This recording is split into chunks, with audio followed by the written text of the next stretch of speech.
True Sports episode 91 is on. I'm Taylor. He's Lewis.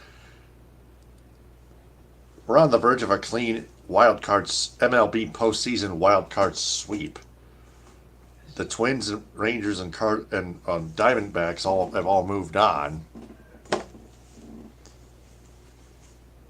Gregory Soto's on the pitch in the ninth inning as the Phillies lead the Marlins 7-0. The Phillies lead that best of three series, wild card series 1-0.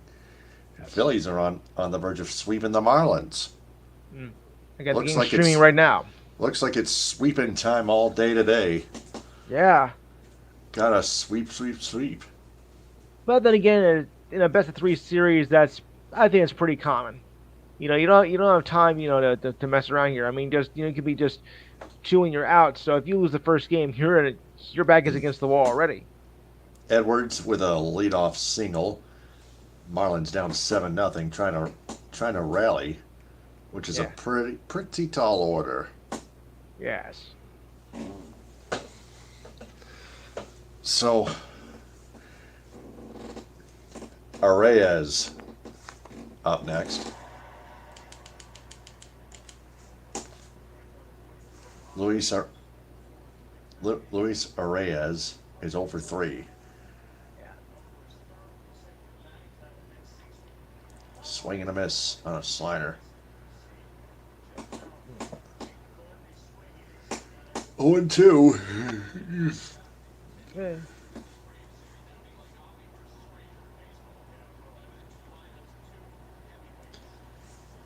So to the stretch. Checks on Edwards at first, the 0-2. Chopper to first. Harper has it. Puts the play unassisted. Edwards advanced to second, 1 out.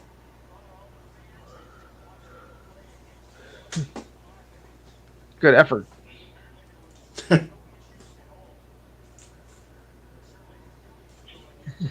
Okay.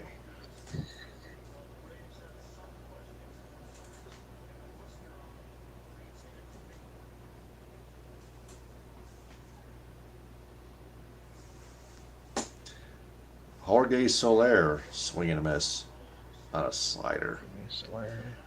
0-1, the count. Marlins down to their last 2 outs. Oh. Soler is 1 for 3. Swing and a miss, another slider. Soto's slider's nasty.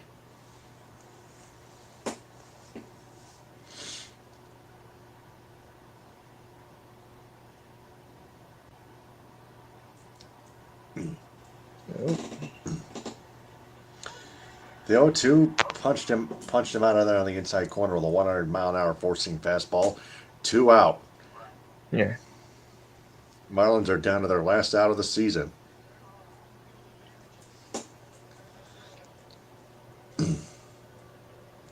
Phillies are 23-11 in the postseason at Citizens Bank Park, the best record in MLB history in a minimum of 30 games.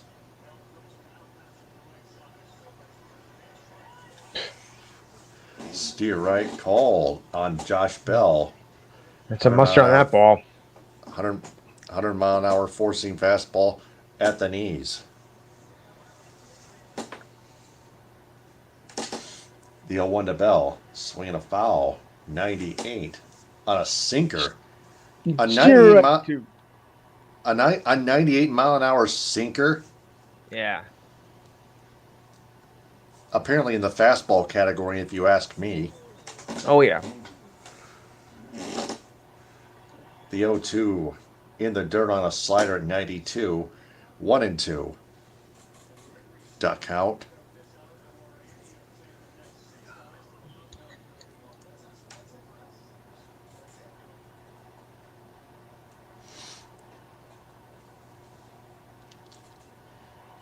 One, two.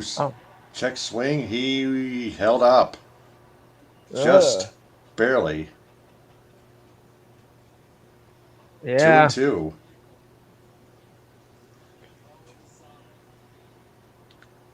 Oh, that's close. Too close. Not a good angle, though. Yeah. 2-2. Swinging a line drive. Single. That's going to get Edwards home from second. at 7-1 on an RBI single by Josh Bell with 2 out.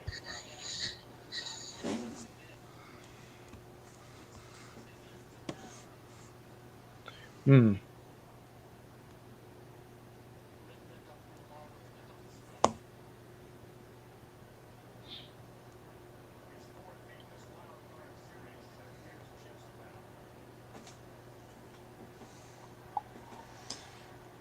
Swing and a miss. Jazz Chisholm Jr. Slider 0-1.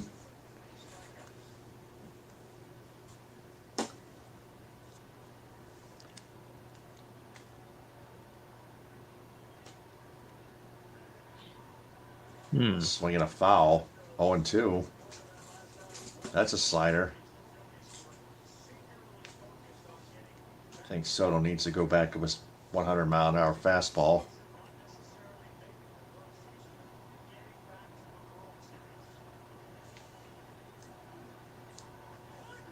Steer right 3.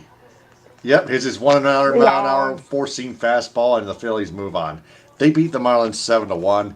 It's a clean it's a clean MLB postseason wild card sweep. He gone, as they used to say.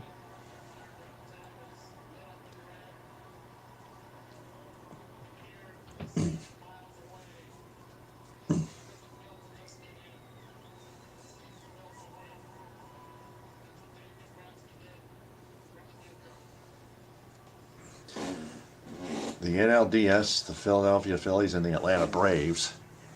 Yeah.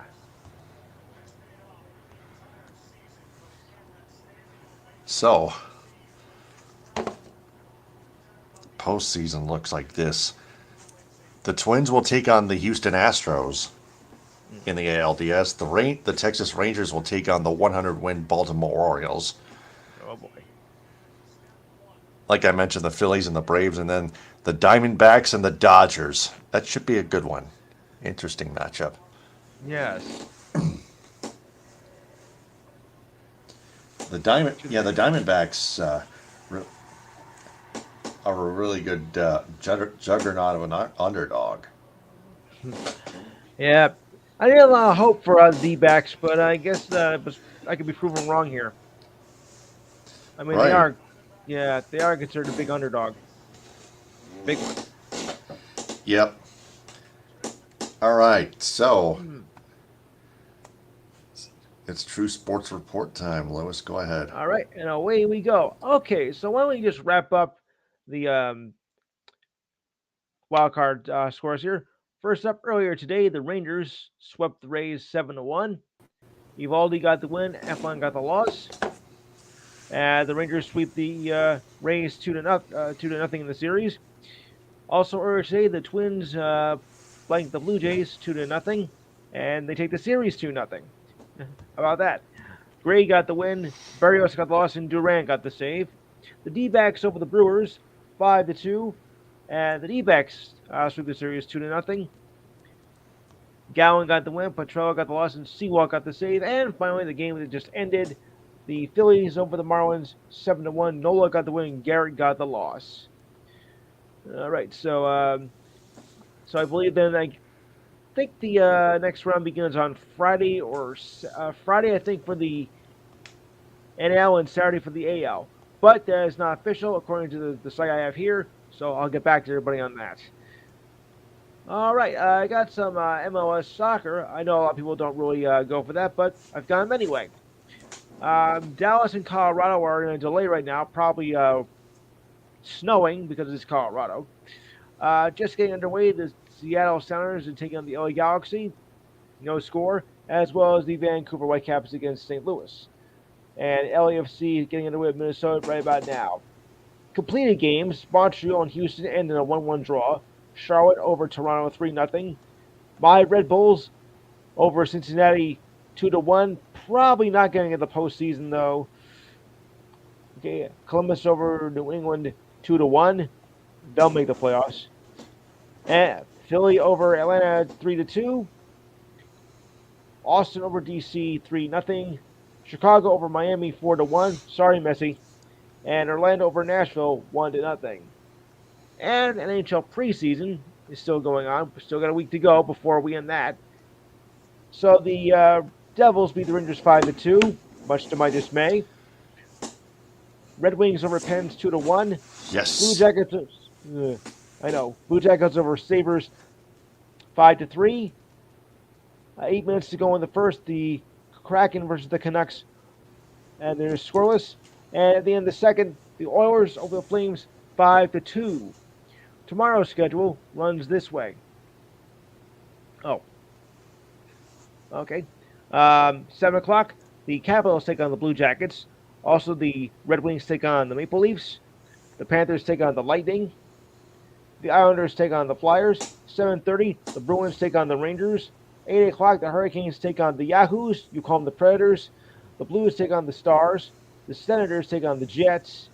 8:30, the Wild take on the Blackhawks. 9, the Sharks take on the Kings. 10 o'clock, the Coyotes take on the Ducks. And the Avalanche take on the Golden Knights. And that game was on TNT. How do you like that? Yeah, they even preseason games are on TNT. Well, good to know. We're 6 days away and counting from the start of the regular season. And I don't know about you, but I'm ready for it. All right, so we'll go to the news items of the day, and we start like this. The New England Patriots agreed to a trade with the Chargers for cornerback C.J. Jackson, sources told ESPN today. The Patriots are sending a 2025 sixth-round pick, who will send Jackson a 2025 seventh-round pick to the Patriots, sources told ESPN. To complete the trade, the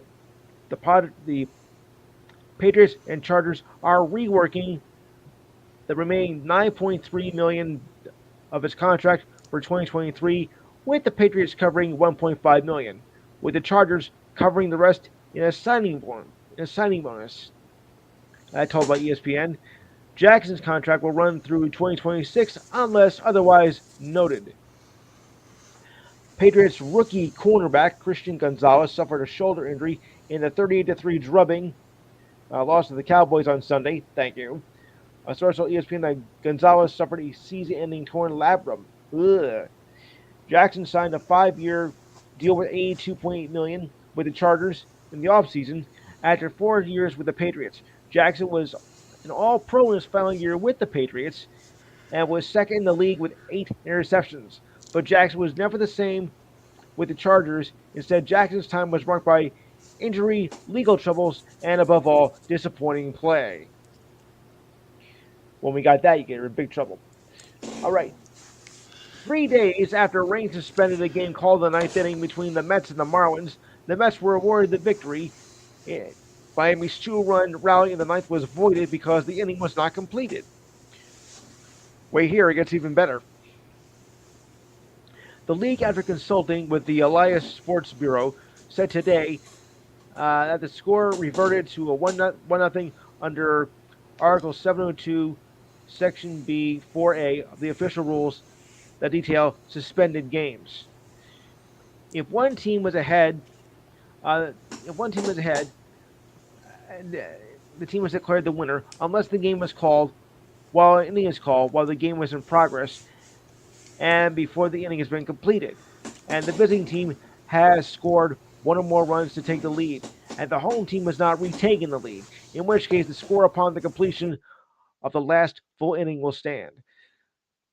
Brian De La Cruz singled off to start the ninth against Grant Hartwig and Garrett Hampson, struck out Chaz Chisholm Jr., greeted Anthony Kay with a double, and scored on Yuli Gurnall's pitch hit single.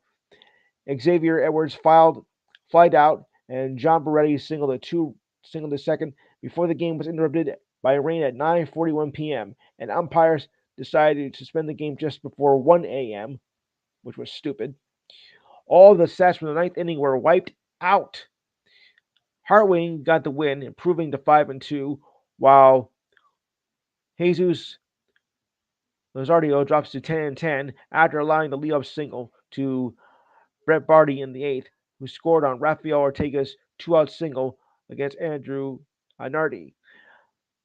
The Marlins ended the regular season 84-78 and earned them the second wild card, which they are now out. Kind of confusing, folks, but that's how they do it. Yeah.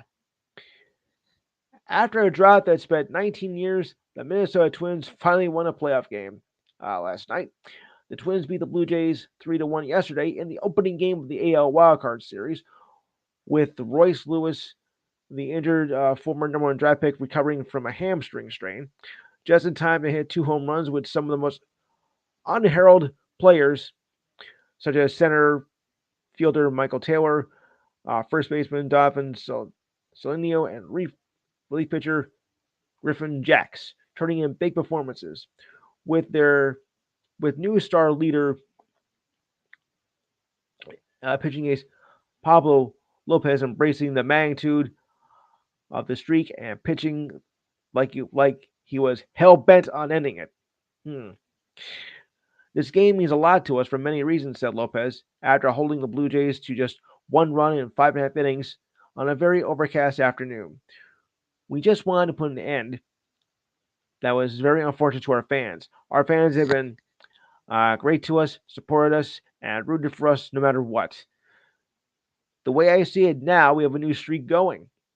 Lewis was drafted first overall out of high school 6 years ago, but back-to-back ACL tears have halted his career that was otherwise steady. 2003 was his breakout season until an oblique strain interrupted that in midseason and a hamstring injury that nearly ended his season down the stretch. Lewis was injured on September 19th and spent the next 2 weeks fighting to return when the game is mattered the most. He left Monday's off-day workout uncertain if he would play in Game 1, as he wore a compression sleeve on his left leg all night to give him the best chance. But woke up yesterday feeling better and deemed himself ready to play in Game 1 as a designated hitter. So it all worked out. The Denver Broncos are releasing linebacker Randy Gregory as part of the team's efforts to shift their attention to quote-unquote younger players. So told ESPN. Gregory, who is only 30, which is not even that old for football, has 9 tackles and a sack in 4 games this season and will become a free agent, probably at the end of this season. Gregory signed a 5-year, $70 million deal prior to his last season. His $14 million base salary and $5 million for next season is a full guarantee, according to the roster management system. The 2015 second-round pick has played in the NFL for 6 seasons with the Broncos and the Cowboys. It has 95 tackles, 19.5 sacks, 10 forced fumbles, as well as an interception in 48 career games.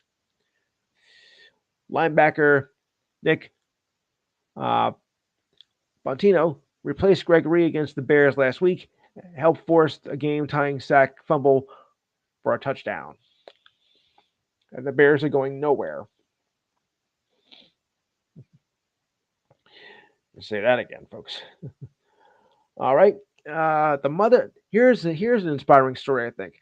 The mother of Tampa Bay Rays, Randy Arozarena, joined her son on the field and threw out the first pitch in yesterday's game against the Rangers. Sandra Gonzalez made the trip from Mexico to watch her son play for the first time as a major leaguer.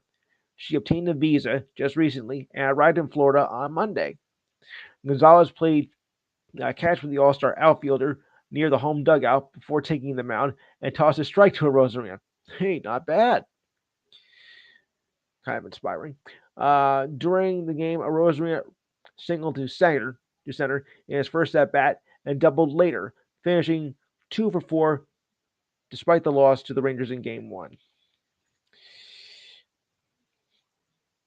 Very sad story here to mention, though. A power failure was the result of a plane crash that killed former tight end Russ Francis and another passenger in upstate New York on Sunday afternoon, that according to a federal investigator. Francis and the other passenger, named Richard McSpadden, had just taken off from Lake Placid Airport Sunday afternoon when the single-engine plane encountered trouble. The plane, which had 2 steering columns, had turned around in making an attempt to land. The engine lost power. National Transportation Safety Board investigator Todd Gunther said at a briefing yesterday. The pilots, in this case, turned backwards towards the runway. Gunther said the plane hit a berm at the end of the runway and fell 30 feet into a ravine, according to the local press. Oof. Multiple witnesses had told investigators that the pilots called over the radio saying that they have a problem and returning to the airport, said Gunther. The two planes were involved in a planned photo shoot of the 1976 Cessna that Francis and McSpadden were flying. The photographer's plane took off first, followed by the Cessna, according to the newspaper. As I mentioned yesterday, Francis was a first round selection by the Patriots in 1975, staying there until 1980 before heading west to join the 49ers, where he won the Super Bowl in 1984. I remember that. Both returned. He returned for the 1987 season with the Patriots before retiring 1 year later. What a shame. Now here's something I can't believe. I mean, your team makes the playoffs and you still can't draw a crowd. The opening game of the AL Wild Card game yesterday between the Rays and the Rangers drew a measly 19,704, the lowest for a postseason game since 1919, minus the pandemic, of course. The crowd was roughly 5,300 below captivity. The Rangers, the Rays lost to the Rangers at the Tropicana Field. The game began just before 3 p.m. our time, and the start time was not scheduled by MLB until Sunday night. Okay, I get it. I mean, that's kind of short notice. Game 7 of the 1919 World Series only drew 13,923 in Cincinnati, where the Reds beat the White Sox in a best of 9 series in 8 games. That was also the year of the Bo Sox scandal as well. The Rays continue to rank as one of the league's worst in attendance, drawing only 1.4 million fans. The Rays averaged only 17,781 fans per game for the 81 home games this season. Only the Royals and the A's drew fewer fans. Well, that's not a surprise considering how pathetic they really are. Tampa Bay announced plans last month to build a 30,000 seat stadium to replace Tropicana Field, which has been their home since they entered the league back in 1998. Seriously, you can't even sell out during a playoff game? My goodness. Padres third baseman Manny Machado underwent surgery to repair a right extensor tendon, the Padres said. The surgery was performed by Dr. Neil Altaresh in Los Angeles. The Padres and recovery time is expected to be 4 to 6 months, but should be ready for spring training. As the regular season was winding down, Machado was regulated to the role of DH in the Padres lineup, so there would not be any added strain to the injury from playing on the field 2 weeks ago on September 19th. He told reporters that the surgery was likely the path that he would take. We are trying to avoid surgery as best as we can, said Machado. However, the injury has put us in the situation, and you know what is going to make us better. Just getting it done and be ready for the next season. The Padres were eliminated on September 29th and received decent production from Machado in the DH spot last month and hit 5 home runs in 86 appearances at the plate. The Padres finished the season with a respectable 82-80, 18 games behind the Dodgers in the NL West.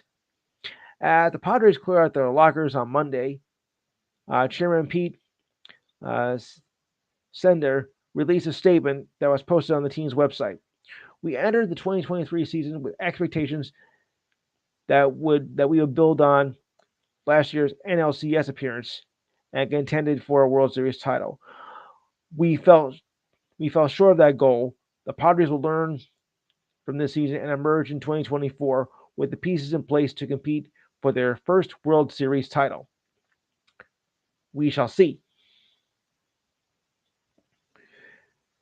A unique 2030 World Cup is set to be played in Europe and Africa with the addition of South America in a deal that will allow the tournament to start in Uruguay, which will celebrate its 100th birthday as a nation. FIFA reached an agreement with soccer's continental leaders to accept only one candidate for hosting the 2030 tournament on more than one continent, set by the sport's governing body. The Spain Portugal bid grew to add Morocco. It now includes longtime bid rivals Argentina, Paraguay, and Uruguay. All six of those nations will receive an automatic bid. This will be the first time the tournament will be played on more than one continent. Perhaps the most shocking thing of all is by the time that happens, I'll be at 60 years old. Ugh, perish the thought. Eesh. Okay, moving on. If I can get this up here. Okay.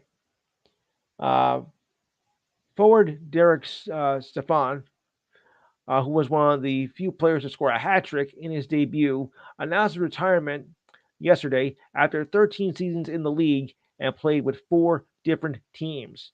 Stefan made an instant impact to start his NHL career, scoring 3 times against former Venta Trophy winner Ryan Miller in the Rangers' victory over the Sabres on October 9th of 2010.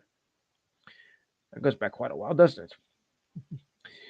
He spent the next 7 years with the Rangers after being selected in the second round in the 2008 draft. His best season was the 2013-2014 season when he had 57 points, which totaled 17 goals and 40 assists in the regular season, and 5 goals and 10 assists in the playoffs as the Rangers went on to the Stanley Cup Finals for the first time in 20 years, only to lose to the LA Kings in 5 games on June 14th, 2014. I remember because I was watching that game. Stefan also played for the Coyotes and Hurricanes. He ends his career with 515 total points, which is 182 goals in 890 games. He qualified for the playoffs in 10 of his 13 seasons that he played in. He had 11 points in 73 games last season for the Hurricanes. And the team said, "Shine bright in retirement," as his teammates wrote on the website that we now call X yesterday. X. What kind of a name for a website is that anyway? X. I don't get it. I had some more here, but I'll just take a look to see if I missed anything. No, so I'll just check to see other scores that are in other things going on. Oh yeah, we have also NFL tomorrow as well. Whoops. We also have the NFL's game tomorrow. As this will be a laugher though, as the Chicago Bears take on Washington. Well, at least Washington's a little bit decent. The Commanders are 2-2, and the Bears are 0-4. I don't know I mean. The Bears, we're trying to look for something more decent this season, and they blew a lead against the Broncos. They've blown a lot of leads. That's the problem. They haven't done anything this year at all. I have family members that are Bears fans, and they are not happy at all.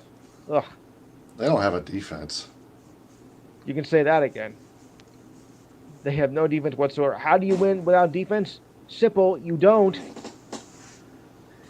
Doesn't take a rocket science to figure that out, people. Okay, so I think my notes are completed for the evening, so I'll just turn it back over to you. All right, episode 91 of True Sports is over with. I'm Taylor Phillips. He's Louis Tenor. We'll be back tomorrow night at 10. All right. All right. Until then, ta-ta. Good night, folks.